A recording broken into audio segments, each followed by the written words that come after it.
Have you ever imagined what it truly takes to stay strong and steady when you're living alone after 80? It might sound difficult, even scary at first. But the truth is, many seniors today are living independently into their 80s and 90s. Not because they have superhuman strength or perfect health, but because they've built their lives on a few unshakable pillars. If you're watching this, chances are you're either living alone or preparing for a stage of life where you might. And you're not alone in this journey. Millions of older adults are asking themselves the same question. How do I not just survive, but truly thrive while living alone after 80? This video was made with you in mind. We're going to walk through 5 essential pillars, core parts of daily living that can keep you safe, steady, and confident even when no one's around. These aren't complex medical tricks or unrealistic routines. These are real-life truths that are working for people just like you. Whether you're feeling unsure about what lies ahead or already trying to manage life on your own, this is for you. Stick with me until the very end, because the 5th pillar might surprise you, and it could be the key that holds everything else together. Pillar 1. A reliable daily routine. There's something powerful about knowing exactly what your day looks like, especially when you're living alone after 80. A solid, reliable daily routine can become your anchor. It gives structure to your day, reduces uncertainty, and helps you feel in control, even when the world around you feels a little shaky. When you wake up each morning with a plan, knowing when you'll eat, move, rest, and connect, you take charge of your life rather than waiting for life to happen to you. One of the biggest risks of aging alone is falling into passivity. Without anyone else to nudge you along, it's all too easy to let time slip by in silence. Breakfast gets delayed. Movement becomes optional. Before you know it, entire days pass with very little activity or engagement, and that's when things start to unravel, not just physically, but mentally and emotionally too. Loneliness creeps in, energy dips, and that spark that once kept you going starts to fade. But a daily routine counters that. It gives you something to look forward to, whether it's a cup of coffee on your porch at sunrise, a gentle stretch before breakfast, a walk around the block at noon, or a phone call with a friend in the evening. These small, predictable touchpoints help bring stability and purpose, and that purpose is everything. It reminds you that each day has value, that your time still matters, that your life, even now, is still being lived with intention. A routine also helps you stay healthy without having to think too hard. When meals are scheduled, you eat better. When you plan movement, your body stays looser and more responsive. When you set aside time for medication or rest, you don't forget or push it off. All these little habits work together like gears in a well-oiled clock, keeping your life running smoothly, even without external support. I know a man named Harold who lives alone at 84. His wife passed a few years back, and he didn't want to be a burden to his children. At first, he drifted. He stayed in bed longer, skipped meals, and spent hours watching TV. But one day, he decided enough was enough. He pulled out a notepad and wrote down a schedule. It wasn't complicated.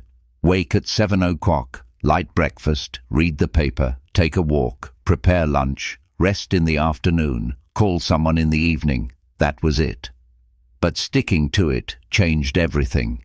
He felt more alert, more alive, and that simple structure gave him a new lease on life. If you're living alone or preparing to, don't underestimate the strength of a good daily rhythm. It may not seem like much at first, but it can become your lifeline, your foundation. So ask yourself, what does a day that feels good look like for you? Then start building it one piece at a time. Pillar 2. A clear communication lifeline. Living alone after 80 doesn't have to mean being isolated, but it does mean you need to be intentional about staying connected. One of the most essential pillars to surviving and thriving solo is having a clear communication lifeline. That means knowing exactly who to call when you need help, having a plan for emergencies, and keeping a regular line of contact with people who care about you. Many older adults hesitate to reach out because they don't want to be a bother. That's understandable. But here's the thing. Connection isn't a burden. It's a basic human need. And when you live alone, staying in touch isn't just about chatting. It's about safety. It's about knowing that someone will notice if you go silent. It's about knowing that if something happens, a fall, a sudden illness, you won't be left waiting for hours or days. I once knew a woman named Ellen, 81 years old, who set up a brilliant system. Every day, she sent a simple good morning text to her daughter and her neighbor. If she didn't check in by 9 o'clock a.m., they'd call her. And if she didn't answer by 10 they knew to stop by. That small routine made all the difference. Ellen said it gave her peace of mind just knowing someone would notice. And it gave her family peace of mind too.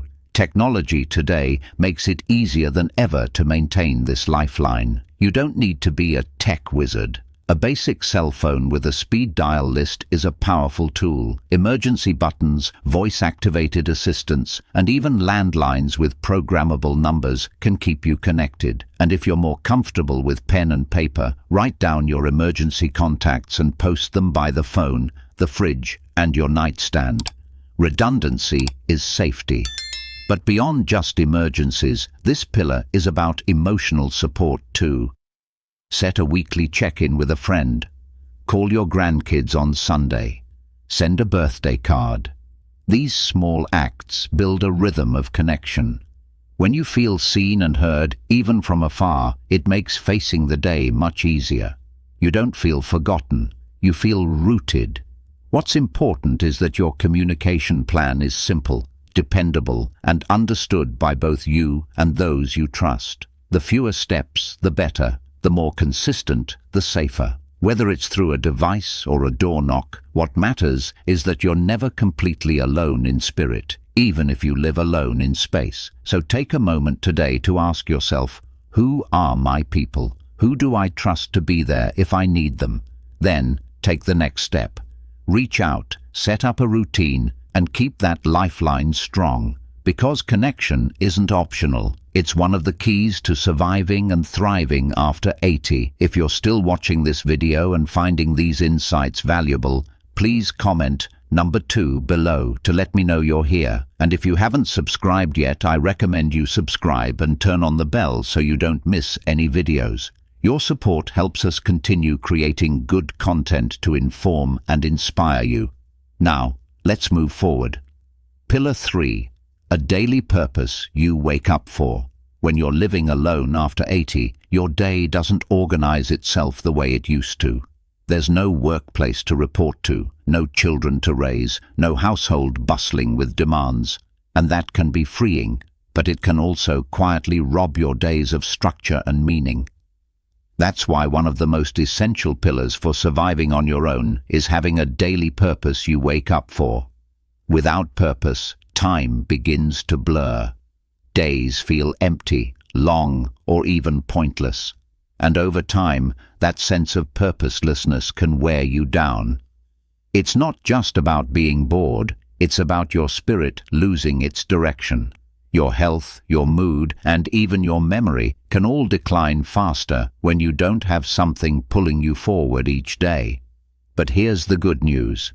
Purpose doesn't have to be grand. You don't need to start a business or write a novel. Purpose can be found in the smallest things. It might be your garden that needs tending. It might be your morning walk to the mailbox. It might be the crossword puzzle you refuse to leave unfinished, or the stray cat you've taken to feeding who now waits for you by the porch. I remember talking with a man named Walter, who was 84 and living alone in a quiet town. Every morning, he'd put on a clean shirt, brew a pot of coffee, and call one old friend from his list of high school classmates, just to check in, just to share a laugh. It became his mission to reach out to everyone he'd known before the world changed. That was his daily purpose. It gave him a reason to get out of bed, comb his hair, and face the day with heart.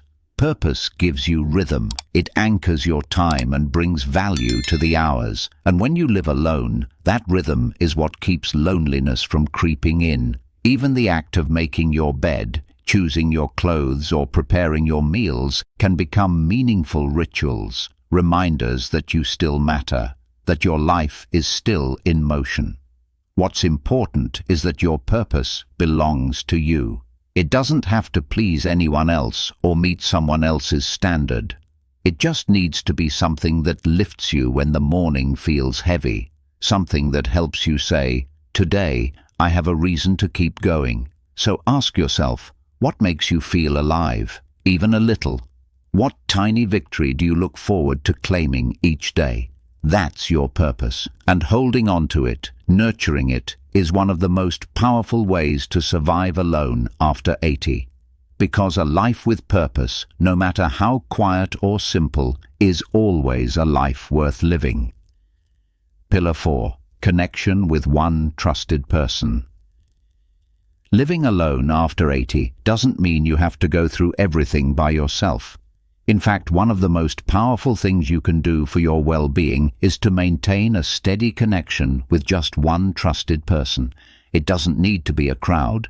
Just one person who truly sees you, hears you, and cares about what happens in your day. This isn't about fighting off loneliness with noise. It's about anchoring your life with someone who helps you feel grounded. Someone who remembers your favorite pie flavor, who notices when you sound tired on the phone, who asks how your doctor visit went. This kind of connection builds a safety net, both emotionally and practically, when you're facing the challenges of aging on your own. Now, I'm not talking about casual check-ins or polite conversations. I mean a real connection.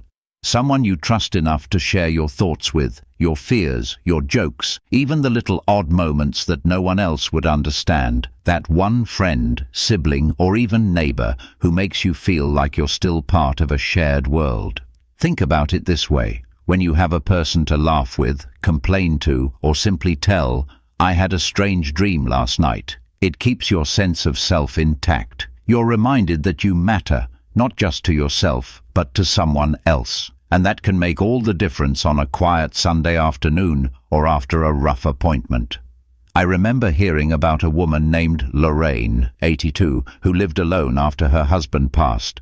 She didn't have children nearby, and most of her old friends had moved or passed on. But she had one friend, an old co-worker named Clara, who called every Thursday at 2 p.m. without fail, rain or shine.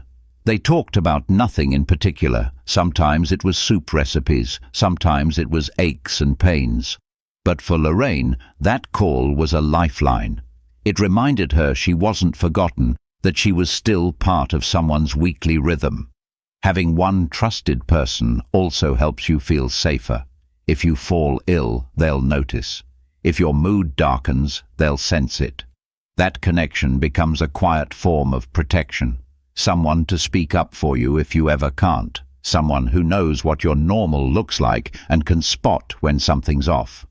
And let's not underestimate the emotional impact. When you know you'll be missed, that someone would worry if they didn't hear from you, your entire outlook on life can shift. Suddenly, you're not just drifting, you're connected, and that connection brings comfort, dignity, and a renewed sense of belonging. So don't wait for a crowd. Find your one. It could be someone from church, a cousin, a neighbor, or even a friend from years ago you've lost touch with. Reach out, nurture that bond. Because surviving alone after 80 isn't really about being alone. It's about building a circle of trust, even if it's just one person wide. If you're still watching this video and finding these insights valuable, please comment number 4 below to let me know you're here. And if you haven't subscribed yet, I recommend you subscribe and turn on the bell so you don't miss any videos. Your support helps us continue creating good content to inform and inspire you. Now, let's move forward. Pillar 5. A daily sense of purpose.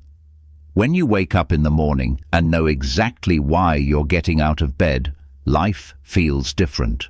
It doesn't matter if you're 25 or 85. Purpose isn't reserved for the young or the employed. It's what keeps your spirit alive. After 80, especially when living alone, that sense of purpose becomes your inner fuel. It gives shape to your days and meaning to your actions.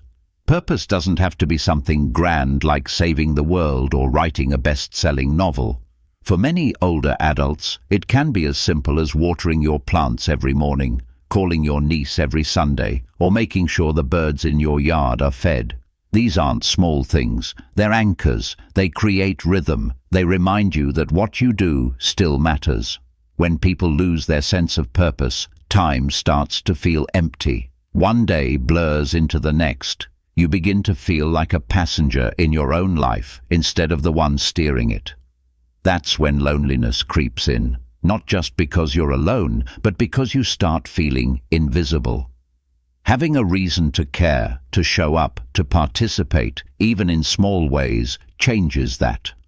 I once knew a man named Harold, 84, who had lost his wife, his job, and most of his friends. He was living alone and didn't have much family left. But every morning, without fail, he'd go outside with a small notebook and write down the weather and what birds he saw. He started mailing those notes to his great-granddaughter in Minnesota, who loved birds. She'd write back every month asking questions about the robins or the hawks.